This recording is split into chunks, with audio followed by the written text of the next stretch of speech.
गुण कभी अवगुण ना करे।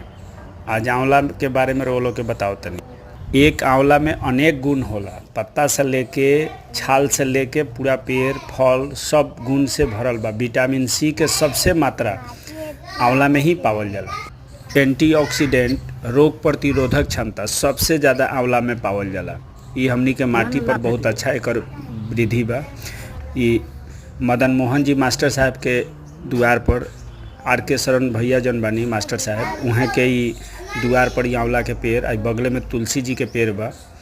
ये आंवला के देखी साइज, ये माटी पर मतलब समझी कि बहुत ही सुंदर एकर अच्छा एकर उन्नति बा।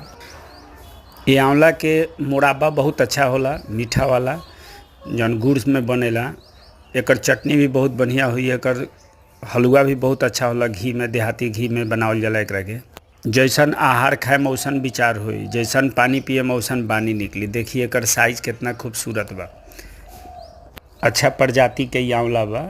ये आंवला के उपयोग हमनी खातिर बहुत बेहतर बाटे। एकरा के जौना रूप में रुआ इस्तेमाल करें, पूरा बॉडी में हमनी के शरीर में नेचुरल चीज़, प्राकृतिक शरीर हमनी के बात, प्राकृतिक चीज़ के सेवन कइल जाई तो बहुत अच्छा रही। बउआ कार्तिक बाबू भी साथ में आयल बनी, पूछा तनी कि पापा जी का ह, एकरा बारे में बताई, ई कैसे बनी, का ह।